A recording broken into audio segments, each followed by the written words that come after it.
আসসালামু আলাইকুম। সংবাদে আপনাদের সবাইকে স্বাগত জানাচ্ছি। আমি ফিরোজ তোহা। শুরুতেই সংবাদ শিরোনাম। বাংলাদেশের সর্বশেষ গুরুত্বপূর্ণ আপডেট সংবাদে আপনাকে স্বাগত। শুরুতেই সংবাদ শিরোনাম, পরে বিস্তারিত। শুরুতেই জানাবো, সেনাপ্রধান বললেন মেজর সিনহা হত্যাকাণ্ডে জড়িতদের শীঘ্রই বিচার করা হবে। মেজর সিনহা মোহাম্মদ রাশেদ খান অবসরপ্রাপ্ত হত্যাকাণ্ডের সাথে জড়িতদের যথাযথ আইন অনুযায়ী শীঘ্রই বিচার নিশ্চিত কল্পে সর্বপ্রকার সহযোগিতা প্রদানের অঙ্গীকার পুনর্ব্যক্ত করেছেন সেনাবাহিনী প্রধান জেনারেল ওয়াকারুজ্জামান। এরপর জানাবো, তরুণ নতুন রাজনৈতিক দলের আত্মপ্রকাশ আজ। বৈষম্যবিরোধী ছাত্র আন্দোলন ও জাতীয় নাগরিক কমিটির উদ্যোগে আজ শুক্রবার আত্মপ্রকাশ ঘটতে যাচ্ছে তরুণদের নতুন রাজনৈতিক দল জাতীয় নাগরিক পার্টি এনসিপি। আজ বেলা ৩টায় রাজধানীর মানিক মিয়া অ্যাভিনিউতে এই দলটির আত্মপ্রকাশ ঘটবে বলে জানা গেছে। এদিকে নতুন দল জাতীয় নাগরিক পার্টির আত্মপ্রকাশ অনুষ্ঠানে বিএনপিকে আমন্ত্রণ। নতুন দলের আত্মপ্রকাশ অনুষ্ঠানে বিএনপিকে আমন্ত্রণ জানিয়েছে জাতীয় নাগরিক পার্টির একটি প্রতিনিধি দল। জানাবো, নতুন দলে কারা পেলেন শীর্ষ পদ। জাতীয় নাগরিক পার্টি নামে আত্মপ্রকাশ করতে যাচ্ছে তরুণদের নতুন রাজনৈতিক দল জাতীয় নাগরিক কমিটি এবং বৈষম্যবিরোধী ছাত্র আন্দোলনের উদ্যোগে আত্মপ্রকাশ হতে যা এই দলটিতে এরই মধ্যে শীর্ষ পদে কারা থাকছেন তারও সিদ্ধান্ত হয়ে গেছে। এ বিষয়ে গুরুত্বপূর্ণ সংবাদ জানাবো, সঙ্গেই থাকুন। এদিকে ভারত থেকে 10,500 টন চাল নিয়ে জাহাজ পৌঁছেছে চট্টগ্রামে। আন্তর্জাতিক উন্মুক্ত দরপত্রের প্যাকেজ 03-র আওতায় ভারত থেকে আমদানিকৃত 10,500 টন সিদ্ধ চাল নিয়ে এমভি ভিসিটি ওশেন জাহাজটি চট্টগ্রাম বন্দরে পৌঁছেছে। আর শুক্রবার খাদ্য মন্ত্রণালয়ের এক বিজ্ঞপ্তিতে বিষয়টি জানানো হয়। এবং সর্বশেষ জানাবো, অপারেশন ডেভিল হান্ট, জামালগঞ্জ উপজেলা আওয়ামী লীগ সদস্য নুরু মিয়া গ্রেপ্তার। সুনামগঞ্জের জামালগঞ্জ 5 আগস্ট বৈষম্যবিরোধী ছাত্র আন্দোলনের হামলার ঘটনায় ডেভিল হান্ট অভিযানে অংশ নিয়ে উপজেলা আওয়ামী লীগের সদস্য সাবেক ইউপি সদস্য মোহাম্মদ নুরু মিয়াকে গ্রেপ্তার করেছে যৌথ বাহিনী। আর সকালে শরীফপুর গ্রামের নিজ বাড়ি থেকে তাকে গ্রেপ্তার করা হয়। প্রিয় দর্শক, এতক্ষণ শুনছিলেন সংবাদ শিরোনাম, এবারে বিস্তারিত। তবে তার আগে বন্ধুরা, অনুরোধ থাকবে সংবাদটিতে একটি লাইক দিন।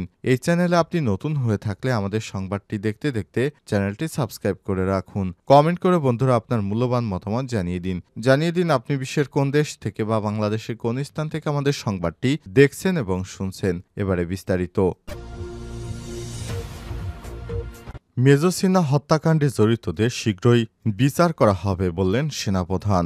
মেজর সিনহা মোহাম্মদ রাশেদ খান অবসরপ্রাপ্ত হত্যাকাণ্ড ঘটনায় যারা জড়িত তাদের বিরুদ্ধে কঠোর পদক্ষেপ গ্রহণ করবে সেনাবাহিনী। আজ মেজর সিনহা রাশেদ খান হত্যা মামলায় তার পরিবারের সঙ্গে সাক্ষাৎকারের পর সেনাবাহিনী প্রধান জেনারেল ওয়াকারুজ্জামান এই অঙ্গীকার পুনর্ব্যক্ত করেছেন।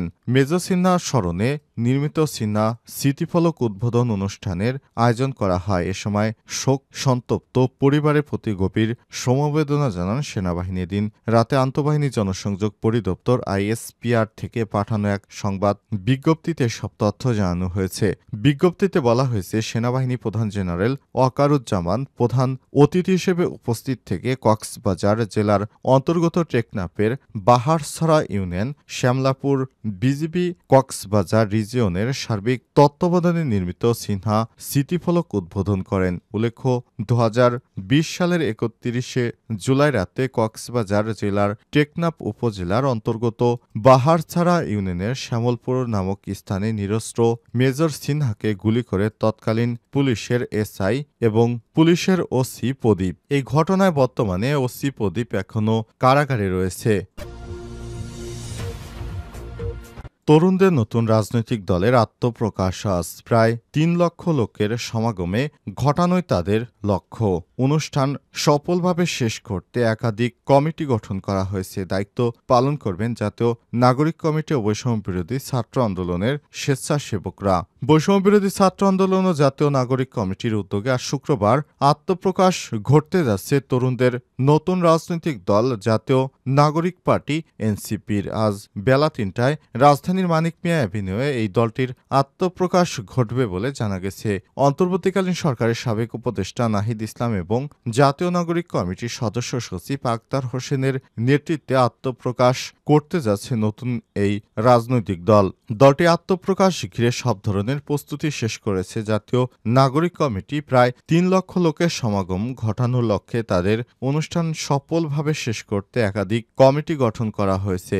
দায়িত্ব পালন করতে জাতীয় নাগরিক কমিটি বৈষম্যবিরোধী ছাত্র আন্দোলনের স্বেচ্ছাসেবকরা তৈরি হয়েছেন। এর আগে জাতীয় নাগরিক কমিটির ভেরিফাইড ফেসবুক পেজ থেকে বলা হয়েছে নতুন রাজনৈতিক দলের নাম জাতীয় নাগরিক পার্টি ন্যাশনাল সিটিজেন পার্টি বা এনসিপি। ন্যাশনাল সিটিজেন পার্টি নামটি তারা অবশেষে সিলেক্টেড করেছে। বিষয়টি নিশ্চিত করেছেন জাতীয় নাগরিক কমিটির সংগঠক সার্জিস আলম। ফেসবুকে একটি পোস্ট করেছেন। ওই পোস্টে তিনি লিখেছেন, জাতীয় নাগরিক party national citizen party NCP. শুক্রবার বেলা ৩টায় রাজধানীর মানিক মিয়া অ্যাভিনিউতে এই নতুন দলের আত্মপ্রকাশ ঘটবে বলে জানা গেছে। সেই অনুযায়ী শিক্ষার্থীরা কাজ করছেন। জাতীয় নাগরিক পার্টির আত্মপ্রকাশ অনুষ্ঠানে বিএনপিকে আমন্ত্রণ। নতুন দলের আত্মপ্রকাশ অনুষ্ঠানে বিএনপিকে আমন্ত্রণ জানিয়েছে শিক্ষার্থীরা।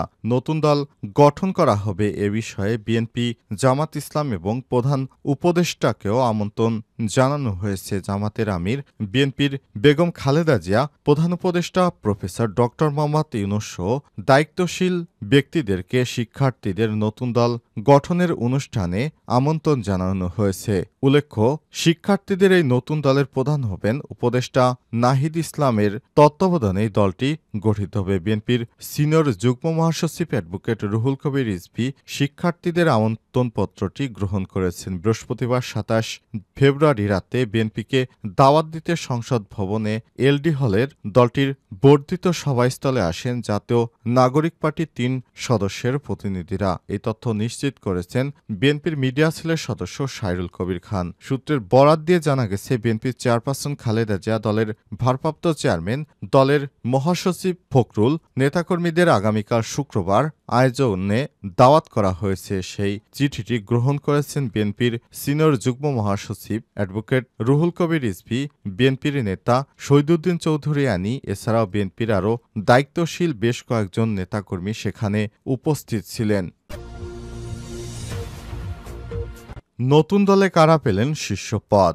জাতীয় নাগরিক পার্টির নাম নিয়ে আত্মপ্রকাশ করতে যাচ্ছে তরুণদের নতুন রাজনৈতিক দল জাতীয় নাগরিক কমিটি এবং বৈষম্যবিরোধী ছাত্র আন্দোলনের উদ্যোগে আত্মপ্রকাশ হতে চাওয়া এই দলটিতে এরই মধ্যে শীর্ষ পদে কারা থাকছেন তারও সিদ্ধান্ত গ্রহণ হয়েছে। বৃহস্পতিবার ২৭ ফেব্রুয়ারি দলীয় সূত্র থেকে জানা যায়, এই দলের আহ্বায়ক পদে নাহিদ ইসলাম, সদস্য সচিব পদে আক্তার হোসেনের নাম চূড়ান্ত করা হয়েছে। এছাড়াও হাসনাত আবদুল্লাহকে দক্ষিণের মুখ্য সংগঠক, সার্জিস আলমকে উত্তর অঞ্চলের মুখ্য সংগঠক এবং নাসির উদ্দিন পাটোয়ারিকে মুখ্য সমন্বয়ক পদে চূড়ান্ত করা হয়েছে। তবে জ্যেষ্ঠ যুগ্ম আহ্বায়ক ও জ্যেষ্ঠ যুগ্ম সদস্য সচিব পদে একাধিক প্রার্থী থাকা এসব পদের নেতৃত্ব এখনও চূড়ান্ত করা হয়নি। রাজধানীর বাংলা মোটর জাতীয় নাগরিক কমিটির কেন্দ্রীয় কার্যালয়ে জাতীয় নাগরিক কমিটি ও বৈষম্য বিরোধী ছাত্র আন্দোলনের যৌথ বৈঠক হয়। সেখানে সব সিদ্ধান্ত গ্রহণ করা হয়েছে। বৈঠকে অংশ নেওয়া জাতীয় নাগরিক কমিটির দায়িত্বশীল ৪ জন নেতা দলের নাম যেসব পদে নেতৃত্ব চূড়ান্ত করা হয়েছে সেগুলো নিশ্চিত করেছে। সব ঠিক থাকলে আগামীকাল অর্থাৎ আজ শুক্রবার ২৮ ফেব্রুয়ারি আত্মপ্রকাশ করবে নতুন এই রাজনৈতিক দলটি। রাজধানীর মানিক মিয়া এভিনিউয়ে নতুন এই দলের আত্মপ্রকাশ অনুষ্ঠান অনুষ্ঠিত হবে। সেখানে দলের শীর্ষ পদে মনোনীতদের নাম ঘোষণা করা হবে।